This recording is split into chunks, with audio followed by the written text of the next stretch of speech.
We leave it at that. Pramod, thanks so much. And right now, BJP President Amit Shah is presently speaking in Lucknow. We'll go straight there and listen in. Steps नहीं उठाए गए। योगा दिन के माध्यम से भारत की संस्कृति और भारत के पुरखों ने, हमारे ऋषि मुनियों ने किए हुए आविष्कार को पूरे विश्व में सम्मान मिले, इसके लिए नरेंद्र मोदी जी ने एक यूएन असेंबली के सामने अपील की थी और पूरी दुनिया ने इसको स्वीकार कर दिया। 3 साल से 21 जून को आज पूरी दुनिया योगा दिन मना रही है और भारत की संस्कृति का परचम पूरी दुनिया में ऊंचा उठा है। पेरिस जलवायु सम्मेलन के अंदर जिस प्रकार की लीड भारत सरकार ने ली, प्रधानमंत्री जी नरेंद्र मोदी ने ली, इसके कारण जलवायु के क्षेत्र के अंदर, ग्लोबल वार्मिंग के क्षेत्र के अंदर आज भारत एक वैश्विक नेतृत्व दे रहा है, ग्लोबल लीडर बनकर उभरा है। जेनेरिक दवाओं के हजारों स्टोर देश भर में खोलकर उसका जाला बुनकर इस देश के गरीबों के स्वास्थ्य लाभ करने का अधिकार भी इस सरकार ने दिया है। 30% से 180% तक दवाइयों के दाम जेनेरिक दवा के कारण सस्ते हुए।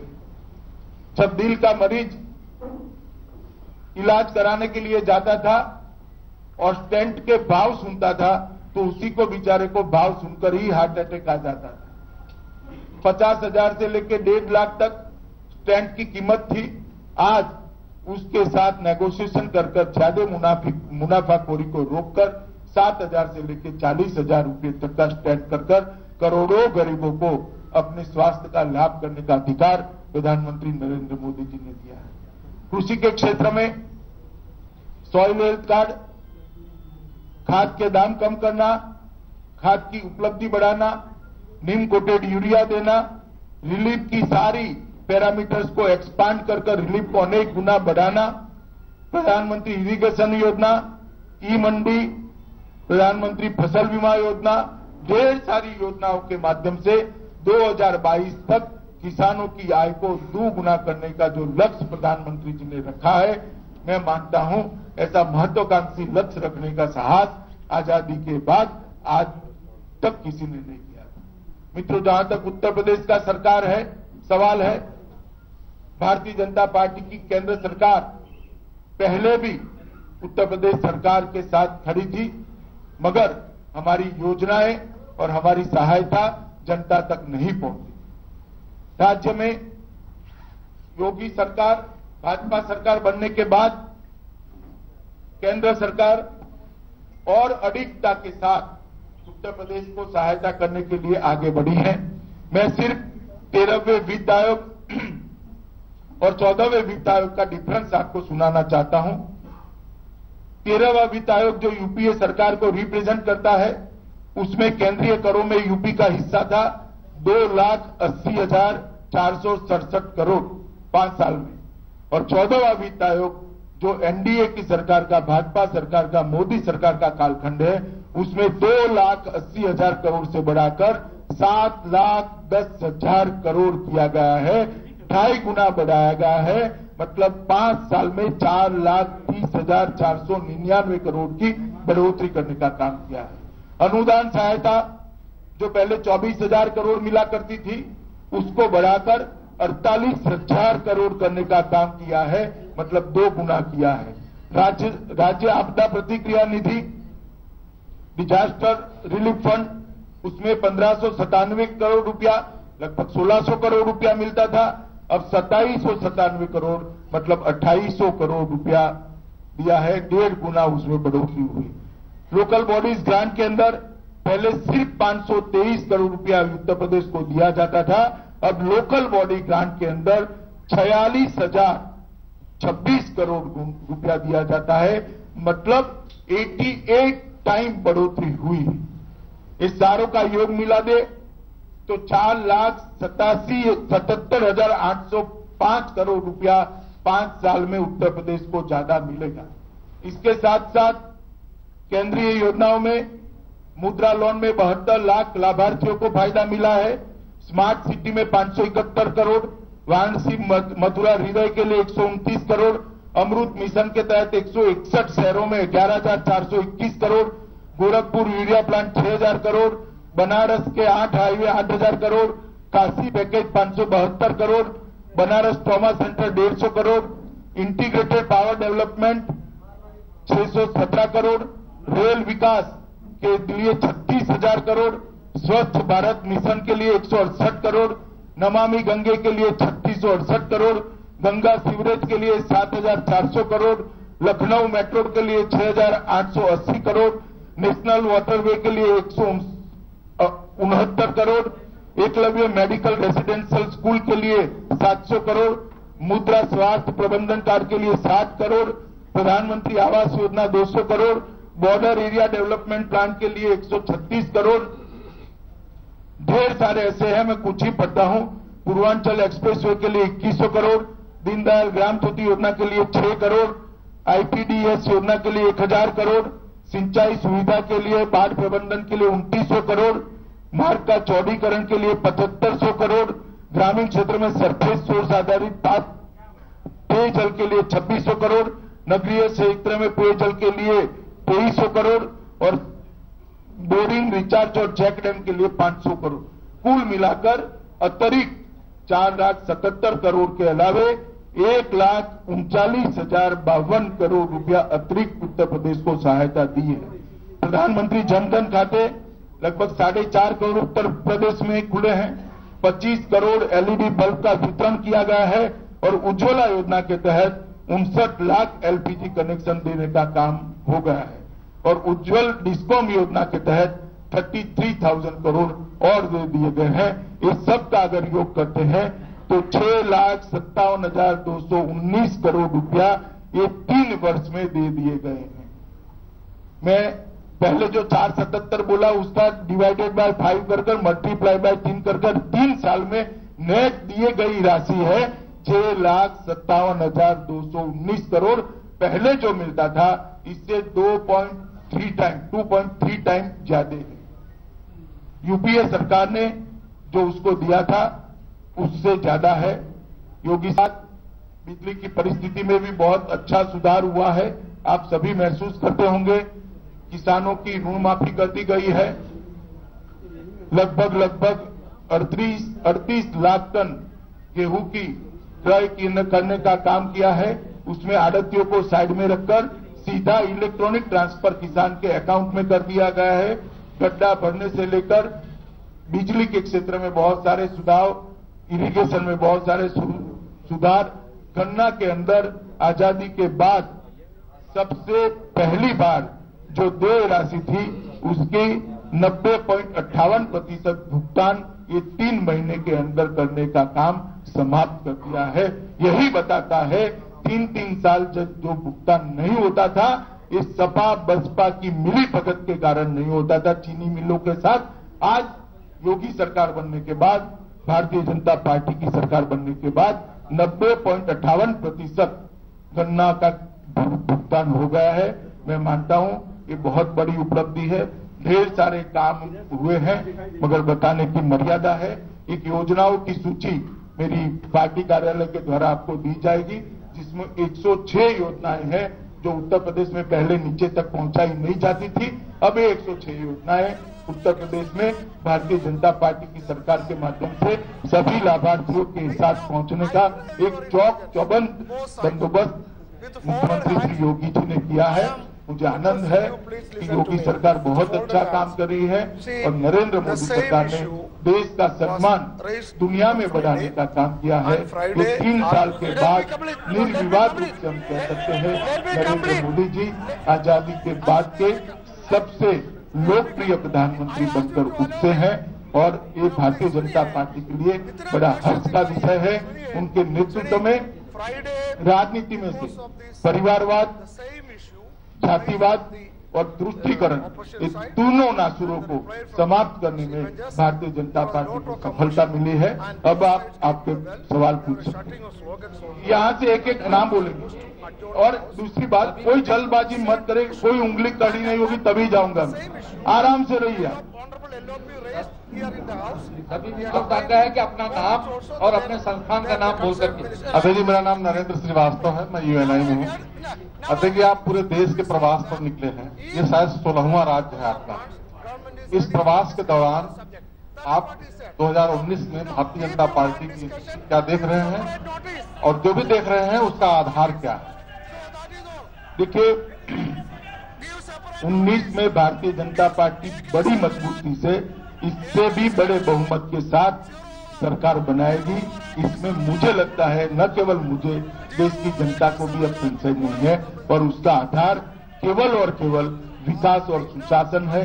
जिस तरह से नरेंद्र मोदी सरकार ने 3 साल के लिए काम किया है, और हमारी राज्य सरकारें, 13 राज्य सरकारें जिस प्रकार से अच्छा काम करिए, मुझे लगता है देश की जनता हमें फिर से एक बार ज्यादा प्रबलता से सेवा करने का मौका दें।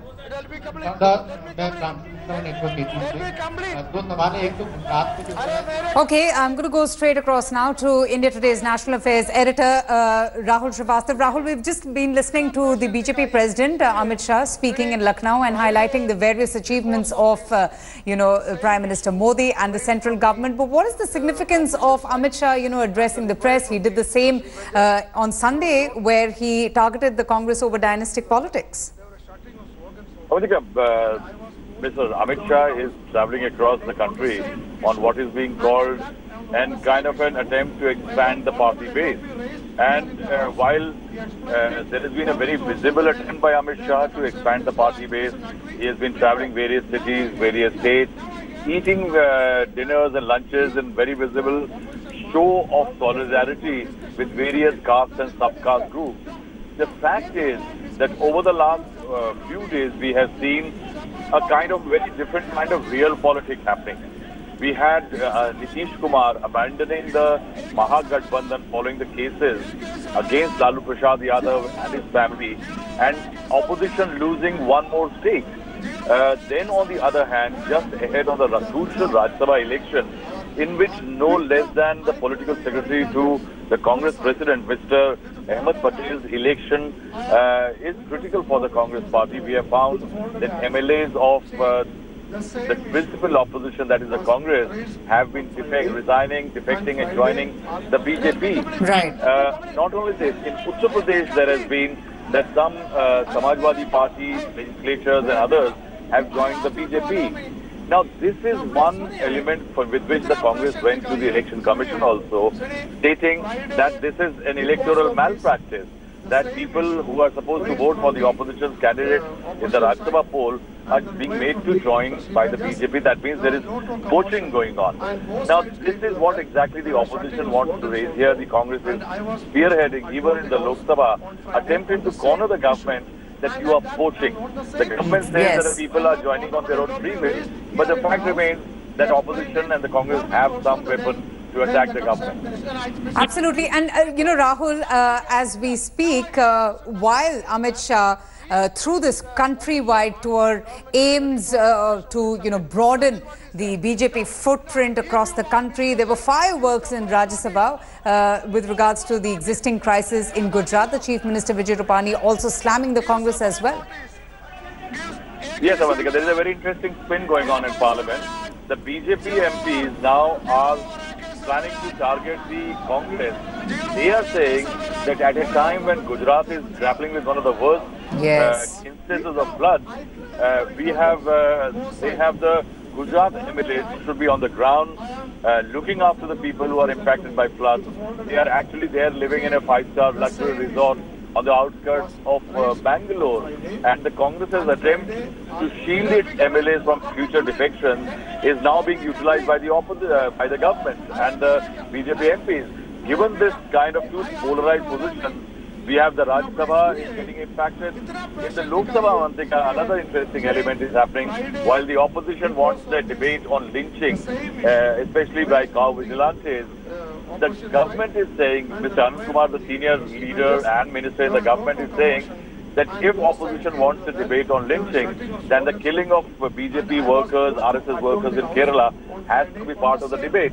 On that there is a standoff, and that may lead to certain amount of disruption even in the Lok Sabha. So what one can say, what looks like a gloomy, rainy weather outside, it's raining trouble inside the parliament also. Oh, absolutely. And you know, when it comes to the Rajya Sabha polls, Rahul, it's really the numbers which will be the deciding force. And while the Congress is trying to keep its flock together, just take a look at the politics at play. You know, with the Chief Minister and the BJP in Gujarat slamming the Congress for being insensitive about the kind of suffering that one is getting to see as a result of the flood. Yes, Avantika, the interesting element is that it is not an ordinary leader who is to come as far as to Rajya Sabha for the Congress is concerned. Mr. Ahmed Patel is a political secretary. Yes. Now the Congress will like to get all its MLAs on board when they are voting. Even a minor amount of defections will be an embarrassment for the Congress. And that is why the BJP has set the cat among the pigeons. The election, BJP has enough votes for 2 seats. That is Amit Shah and Smriti Irani. The BJP has slightly number of spares, some amount of spare votes. Okay. And they have fielded Mr. Waghela, Waghela's relative, as the BJP's candidate, Mr. Balwant Raj Singh Rajput, and that is what is creating a problem for the Congress now. Now, if there are defections, even among those who have been taken to a resort in Bangalore, you may take them to Bangalore, stop them from defections, but on the floor of the House, if they vote for the BJP nominees, then it will be embarrassment. So the Congress is a very beleaguered party in Gujarat ahead of the coming elections in the state. Absolutely. Rahul, thanks so much for joining us. We'll keep coming back to you for further updates. We'll go back to Amit Shah's press conference in Lucknow. Let's listen in. विधानसभा में बोलते समय मुख्यमंत्री जी ने कहा कि कांग्रेस मुक्त भारत हो चुका है और अगर सीबीआई जांच ठीक से होगी तो उत्तर प्रदेश से सपा और बसपा मुक्त उत्तर प्रदेश हो जाएगा। तो इस तरफ क्या आगे और कदम बढ़ेगा, जैसे लोग इस्तीफे दे रहे हैं और अब शिवपाल यादव की भी बात हो रही है कि आ सकते हैं? नहीं, शिवपाल यादव जी का ना हमारे पास कोई प्रस्ताव है, न ऐसा कोई विचार चल रहा है। अब से क्या तक? सर, मैं कुमार अभिषेक हूं आज तक से। एनआईए ने कहा है कि जो क्रॉस बॉर्डर ट्रेड है उसकी वजह से उसका मिसयूज हो रहा है और टेरर में उसका इस्तेमाल हो रहा है। एनआईए ने भी ये भी कहा है कि इसको बंद किया जाना चाहिए। बीजेपी क्या सोचती? देखिए, इसमें बीजेपी के अकेले की सोच का सवाल नहीं है। ऐसे मामलों पर सुरक्षा एजेंसियां, सेना, जम्मू कश्मीर सरकार और सभी दलों के साथ चर्चा कर फैसले लिए जाते हैं। इसमें बीजेपी के अकेले की प्रतिक्रिया देने का औचित्य नहीं। वीरेश पांडे जी, न्यूज 24। वीरेश पांडे जी, न्यूज 24।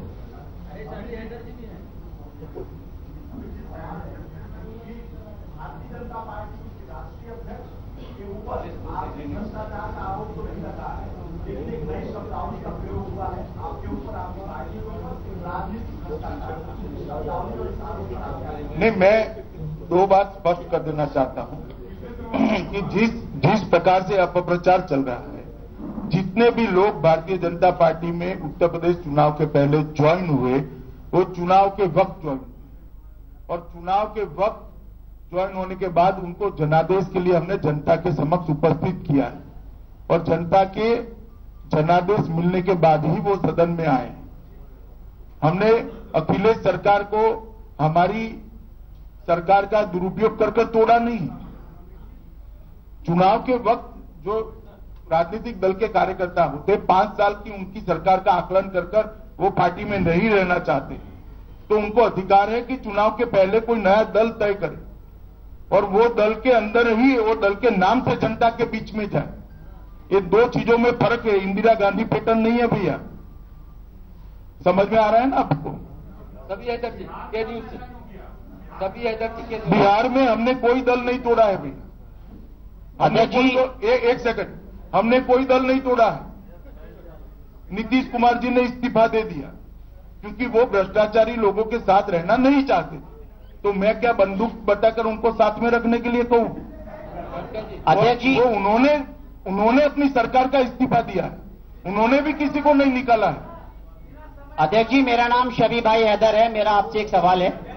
साथी ने पूछा कि जिन लोगों ने कुर्बानी दी है आप उनको रिटर्न गिफ्ट क्या करेंगे? जिन लोगों ने एमएलसी पद छोड़ा है, अब उसको आप रिटर्न गिफ्ट क्या देंगे? और एक चीज और है, ये जो रास्ते का माल सस्ते में आप उठा रहे हैं, इससे आपका पार्टी विद द डिफरेंस का जो नारा है वो कितना प्रभावी हो रहा है?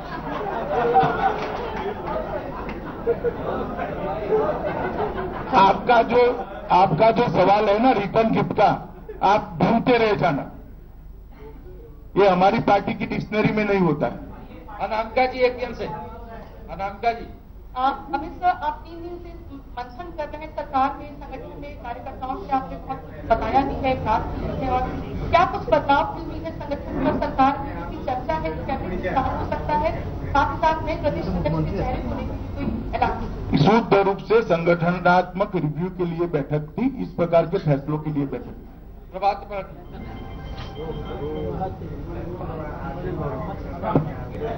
कि आप जहां जहां जा रहे हैं वहां वहां उन राज्यों में भगवाकरण हो रहा है। ये हो रहा है कि अमित शाह जी जहां जा रहे हैं वहां पार्टियां टूट रही है।